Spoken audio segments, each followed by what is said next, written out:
As I farewell the 2019 graduates of Waverley, the young people who will embark on the next adventure independent of the college that has nurtured them through this part of their growth, the Amazon forest is burning. Over 14,000 kilometres from where you sit now, trees crackle, ashes fly with the wind, and the lungs of the earth shrink at an alarming rate. What has a forest fire got to do with us now? How can this really have any bearing on graduation? Everything. 1/5 of the oxygen we breathe is generated by the Amazon rainforest. The forest draws its carbon dioxide and releases the very element oxygen that ensures our survival. The Amazon holds 140 billion tonnes of carbon dioxide, which is the amount equivalent to 14 decades worth of human emissions. We simply can't watch from the seeming relative comfort of our lives the lungs of the planet go up in smoke.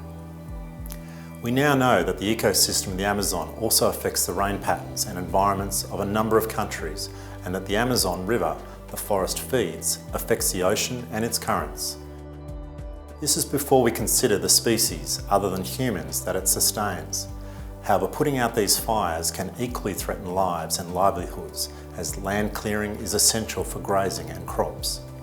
Homeostasis, or the stable equilibrium of the interdependent elements of the planet, require the Amazon to just keep breathing. But at the same time, it needs to be felled to ensure food production.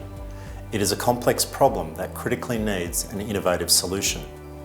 The balance of interdependent elements reminds me that what sustains us, what holds us up, is that we are not independent of one another, but a community that thrives because we consider and care for each other. With that knowledge, we must use what we now know and understand to be kind to ourselves, to each other, to community, and to the planet. I do not use the word kind lightly. It happens to be a favourite word of mine because it speaks to our interdependent nature. The word kind is often thought to mean friendly, generous, or considerate. We may thank someone for showing kindness, perhaps even those world leaders who have shown generosity to Brazil in offering money and resources to dampen the flames of the Amazon. This kindness, though, is deeper than financial aid.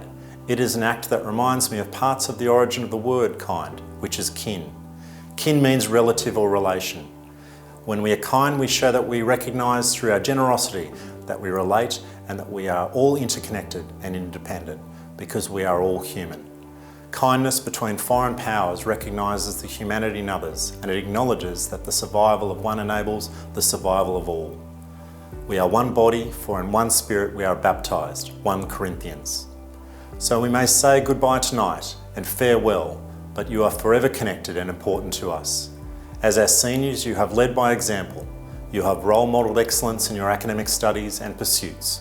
Being inaugural Duke of Edinburgh Gold Award winners, inaugural AFL, GPS and CAS winners, reached a professional standard with the musical Guys and Dolls, visited and made your mark on foreign shores, assisted with on-campus and off-campus community and social justice initiatives, represented your state and country, supported cohort members who lost loved ones, checked in with each other to ask, "Are you okay?" and have left a cultural legacy by leaving the college in a better place. During the next couple of weeks, and from then on, be kind to yourself and each other. Always remember that we are all human and part of the greater equilibrium of our world. Know that a fire can threaten us, but it can help us to develop a greater understanding of others, and that understanding is what we have been working on all this time, so that we can imagine, innovate, and create a better world for all of us. Thank you and good luck.